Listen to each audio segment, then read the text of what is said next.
여러분 안녕하세요. 토지 투자의 정석 건맥토지 김양수입니다. 지난 시간에 소액으로 지분 투자에서 수익을 내는 농지 투자에 대해서 장단점을 설명을 드린 적이 있었죠.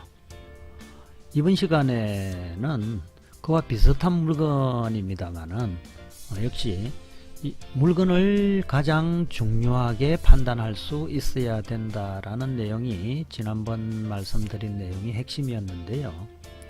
낮게 낙찰받아서 약간의 수익을 챙기고 높은 가격에 매각을 할 수 있다는 것이 지분 투자의 장점이기도 합니다만은 그것이 때로는 꿈이 될 수도 있는 거거든요. 희망이 될 수도 있는 것이고, 낮게 낙찰을 받았는데 나중에 경매를 통해서 매각을 했더니 내가 받은 낙찰 비율보다도 더 낮게 낙찰이 됐다라는 상황을 생각을 하면은 좀 슬픈 일이죠. 그래서 이번 물건의 경우에는 그런 슬픈 사례를 이야기하는 것은 다음에 이야기를 또 한번 해보기로 하고요. 가장 중요한 것은 부동산 그 자체의 본질입니다. 사두면 오를 것인가 라고 생각을 할 수도 있는 것이고, 아니면은 이 물건을 가지고 어떻게 활용을 해 가지고 가치를 극대화 시킬 수 있는 방법이 있을까, 아니면은 누군가가 이 물건을 간절히 필요로 할 수 있는 사람들이 분명히 있을 것이다 라는 그런 확신이 있을 때 지분 투자든 지상권 투자든 다양하게 판단할 수 있는 것이거든요. 결국은 지분 투자든 지상권 투자든 이 물건 자체에 대한 매각 확신이 있을 때만 들어가야 된다는 사실이 경매 투자의 특수 분야에 대한 경매 투자의 그건 진리인 것 같습니다. 오늘 이 물건은 경상북도 영천시에 있는 물건인데요. 오미동에 있는 물건이고 면적이 아주 작죠. 전체 면적은 한 80, 90평 정도 되겠네요. 그 중에서 10평 정도가 지분이 나왔고 매각은 약 400만원에 매각이 됐고요. 700만원 정도로 감정이 됐네요. 이런 물건일 경우에도 많은 분들이 관심을 가질 필요가 있는 것은요, 한 분이 이렇게 400만원 정도로 가져갔는데요. 여기 토지이용계획 확인서 내용을 보면은 계획관리지역으로 되어 있네요. 계획관리지역이고, 한번 다음 지도로 한번 위치를 한번 살펴볼까요?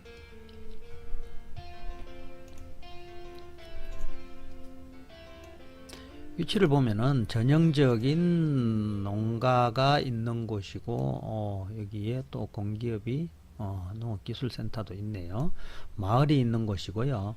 마을 사이에 있는 텃밭 크기에는 좀 더 커 보이고, 뒤쪽으로는 또 이렇게 예쁘게 지어진 주택들도 보이고, 인근에 여기서 오래전부터 살고 있는 사람들의 주택이 보이네요.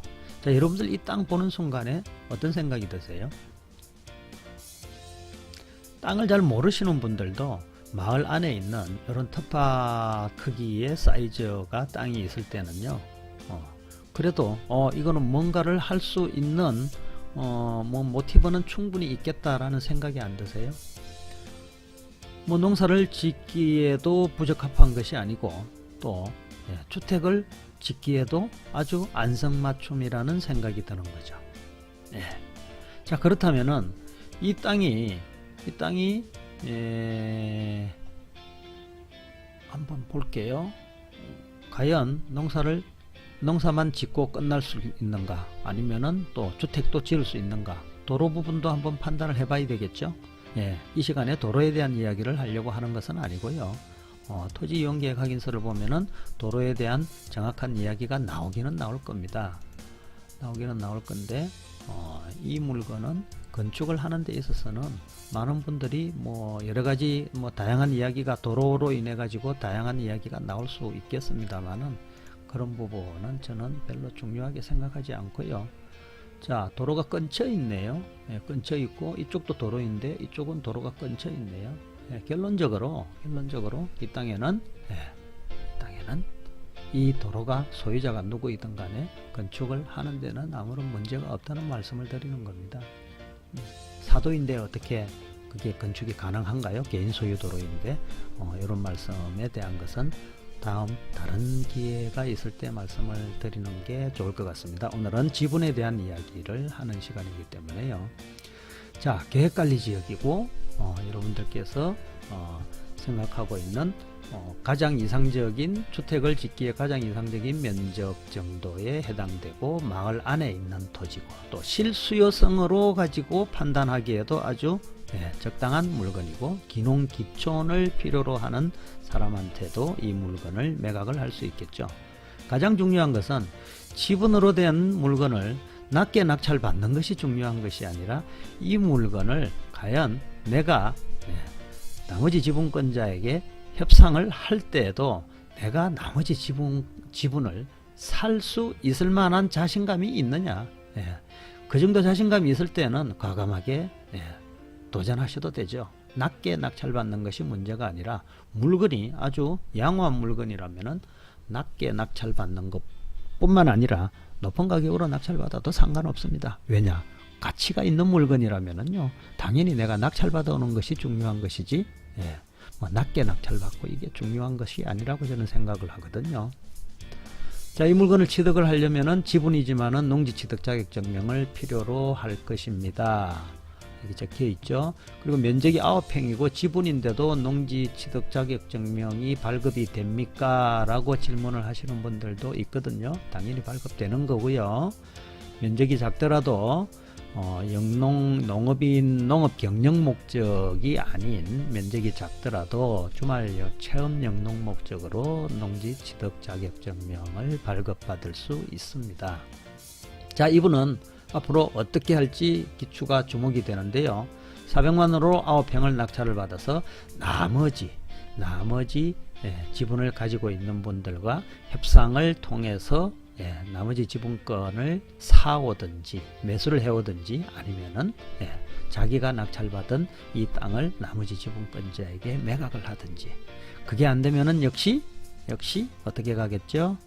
공유물 분할 청구 소송을 통해 가지고 가액 분할하는 방식으로 협의가 안 되면은 가액 분할하는 방식으로 진행이 될 거라고 생각이 듭니다.